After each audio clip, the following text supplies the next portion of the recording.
coaching, on va passer au domaine du cinéma carrément, mais il y a en face de nous un écrivain aussi, Bernard Leclerc, bonjour. Bonjour Danick. Merci d'être là avec M. Pigot, Pigot, pardon, ne pas confondre avec Pivot, c'est pas la même chose. Et vous êtes là parce qu'il y a eu un projet de cinéma, de film, sur la mare aux Ponches, dont vous avez été l'auteur du roman. Et enfin, les choses avancent. Oui, c'est-à-dire qu'il est évident que quand on a un projet pareil, il faut rendre compte, puisqu'on n'est pas seul. Et comme disait justement le coach, on a beau être solitaire, mais être atlas, on ne peut pas supporter le monde. Il faut parfois aussi se connaître, apprendre à se connaître et apprendre à aimer les autres pour avancer dans la vie. C'est vrai que la barre aux Ponches, ça a été une belle évasion, je dirais, une belle envolée, et on s'y attendait pas du tout. Heureusement, donc, Albert Pigot, en sa qualité de cinéaste, a eu le roman et donc a voulu en faire une œuvre cinématographique aujourd'hui. Oui. Alors, l'adaptation, on l'a déjà transformée en scénario. Oui. Mais j'aimerais répondre aussi à monsieur et la notion de coaching. Avant tout, il a été un coach pour lui-même. Oui. Il est advenu avec cela, et il a donc, avant d'être coach pour les autres, il l'a été pour lui-même, ce qui est hyper important, ce qu'on fait tous les uns les autres pour soi-même, avec peut-être des outils spécifiques. Mais il a parlé vous avez parlé de visionnaire, mais il a employé un des outils qu'on emploie en coaching, qui est la PNL. Qui est la programmation neurolinguistique. Il a rêvé sa voiture, il a rêvé son établissement, il a tout rêvé. Il s'est projeté. Et une belle chose, c'est qu'Erasme nous dit dans l'éloge de la folie, et c'est pas rien, l'homme parfait est celui qui se réalise, il se réalise. C'est réalisé. Voilà. Alors, vous allez réaliser votre film, vous. Alors oui, j'ai essayé de le réaliser. Pour ça, il faut un peu de sous, je dois dire. Mais on n'est pas dans cette phase-là, stricto sensu du financement pour l'instant et de la mise en production du film. Ce qui me tient beaucoup à cœur, c'est la phase d'écriture, c'est ça? La finalisation de la phase d'écriture, parce que le scénario est écrit. Après, il y a des aménagements qui se font, etc. Donc, comme l'a dit Bernard Leclerc, j'ai adapté, c'est une libre inspiration de son roman, mais le socle est là. Et là-dessus, j'ai amené ma vision en contrepoint, avec des contrepoints et des éléments structurels narratifs qui font qu'on s'échappe un peu du roman. Mais l'essentiel du roman est là, et le mythe de la mare aux Ponches est révélé, et on advient dans ce mythe-là. Alors après, comptez pas sur moi pour vous dire quoi que ce soit, je vous dirai rien, sachez-le bien. Parce que, non, je vais pas dévoiler la question. Quand vous êtes un occidental, un européen, vous arrivez, on vous parle de la mare aux Ponches, vous imaginez pas ce que c'est, et puis vous allez à Margamante, vous voyez, du point de vue de la créativité, ça vous a inspiré beaucoup? S'il parlait d'inspiration, justement. Oui, inspiration, c'est merveilleux. Inspiration, expiration, ça fait appel au souffle, ça fait appel à l'oxygénation qu'on a des choses. Et cette mare est pleine d'oxygénation. C'est-à-dire qu'il y a une vraie histoire qui est campée dans cette mare aux Ponches. Il y a quelque chose de l'ordre de la catharsis qui s'opère avec cette mare aux Ponches. C'est-à-dire que les personnes qui ont été dans cette mare-là, ils n'étaient pas les mêmes avant, après. Il s'est passé quelque chose. Et ce passé quelque chose-là, cette incidence qu'il y a eu dans cette mare aux Ponches par rapport à la seconde abolition et la troisième révolution française et la deuxième République française, elle ne s'est pas faite n'importe comment. Donc moi, dans mon histoire, en fait, par rapport à la structure narrative du récit, j'essaie de mettre en contrepoint ceux qui sont indissociables, qui sont ceux qui sont asservis et ceux qui les asservent.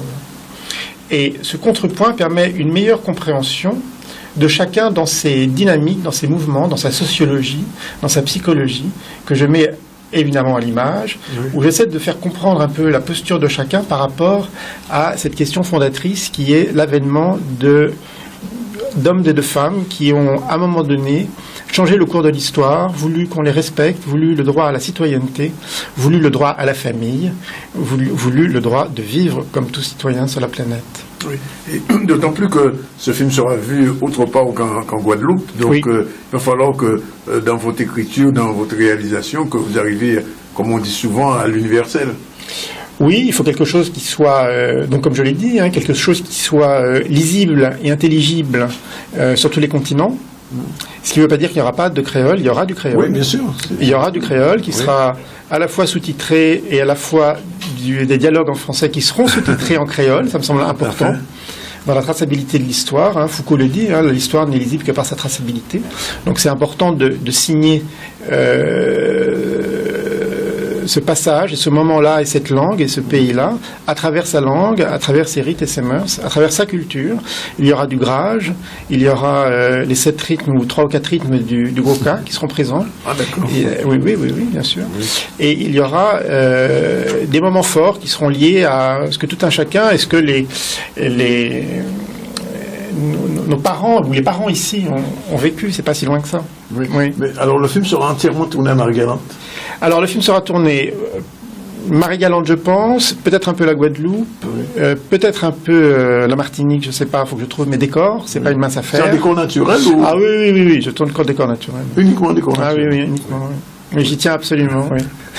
Non, enfin, alors, comment vous collaborez avec M. Leclerc? Parce que on sait en général, l'écrivain, il est un petit peu à cheval sous son bouquin, et puis quand il voit le scénario qu'il décline, il vous redresse de temps en temps? Alors, redresser, c'est pas le terme. Hein. Je suis un homme droit de sommet dans mes 2 bottes. Les deux. Et en même temps. Oui. Je pourrais boiter, hein. Oui, enfin, j'imagine. Ça peut être possible. Oui. Non, là, Bernard, il est formidable à mes côtés, parce que c'est vrai que le scénario s'échappe complètement du roman. Oui, j'imagine. Donc, il reste très peu de choses du roman, mais il reste le socle, et je l'ai dit, il reste la mare aux ponches, et 2 protagonistes qui sont importants dans l'histoire du roman. Sinon, évidemment, j'ai rêvé, comme vous. Et j'ai écrit. Mais là où c'est formidable, c'est que c'est vrai que peut-être comme tout un chacun, un auteur voyant s'échapper son œuvre, parce que c'est son œuvre qui lui échappe, pourrait faire triste mine. Mais pas du tout. Bernard, il est formidable parce que d'une part, il a une grande écoute, d'autre part, il est toujours présent et il est là, et il est encore là aujourd'hui. Donc il vous lâche pas? Ah non, je sais pas qui lâche qui. En tout cas, on travaille au concert ensemble, on est en interaction, et sur des points précis, parce que Bernard, c'est aussi un ethnologue, c'est aussi un grand historien, c'est quelqu'un de très érudit dans son pays. C'est un militant aussi. C'est un militant, donc il sait beaucoup de choses, et il a beaucoup de choses à témoigner.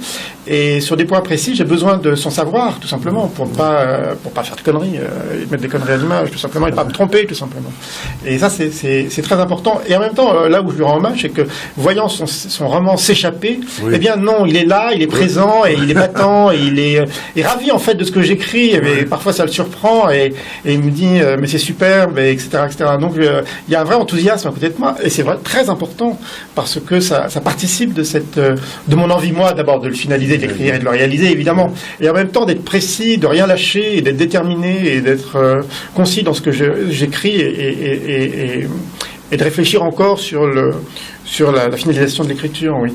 Et je dois aussi remercier évidemment le conseil régional et son président, M. Chabus, qui m'ont aidé financièrement, des moyens, bien sûr. Une subvention, ainsi que le conseil départemental et sa présidente, Mme Borel-Lincertin, qui sont venus me soutenir également financièrement, et d'autant plus me permettant d'aller en résidence à la Ramée. Oui, et en ce moment. Voilà, avec le personnel qui sont Audrey Fibel, Michel, Monique, qui sont magnifiques. Une dernière question. Et d'un accueil chaleureux. Et puis Bernard me souffle à l'oreille une personne importante que j'ai rencontrée, dont j'aurais absolument besoin et qui soutient absolument le projet, c'est Mme Marie Zelzol, qui est la présidente de la communauté de communes, et puis surtout le maire de Grandbourg, Marie-Galante, qui nous a... Vous serez là pendant Terre de Blues?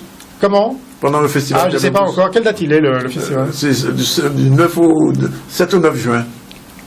Non, je ne serai pas là. Ah, vous avez raté quelque chose. Je repars. Oui, on a beaucoup parlé. Juste une dernière question. Oui. Quel va être l'agenda de ce film? Bon, la période d'écriture, etc., financement, alors... on peut espérer le premier manivelle dans combien de temps? Moi, pardon, je vous ai interrompu. Maintenant, moi, j'aimerais finaliser courant 2020, début 2020, l'écriture. Oui. L'écriture, on n'imagine pas un compositeur faire une fausse note. Hein. C'est clair. Voilà. Donc un scénario, c'est pareil. Oui. Je veux dire, si on veut fédérer un financement et un plan de financement autour du scénario, on ne peut pas imaginer qu'il y ait à un moment donné une fausse note, une dissonance, à moins qu'elle soit voulue. Mais ça, c'est une autre affaire, c'est une autre note. Donc il me faut la finaliser, il me faut être précis. Donc je pense terminer. Et puis il y a une phase très importante, c'est la phase de ce process de cette maïotique qui s'opère, cette catharsis qui s'opère. Il y a des choses dont j'ignore tout et qui adviennent comme ça, qui débarquent. Vous entrez dedans. Et vous entrez dans la mort, en fait. Et elle se révèle, elle s'y révèle, et avec elle, je l'ai transcrit. Aujourd'hui, à 97%, le scénario est écrit dans sa structure. Mais il y a quand même des petites choses, et je reviens sur des petites choses parce que je ne lâche rien, et qu'il me faut repréciser, retravailler, et voilà.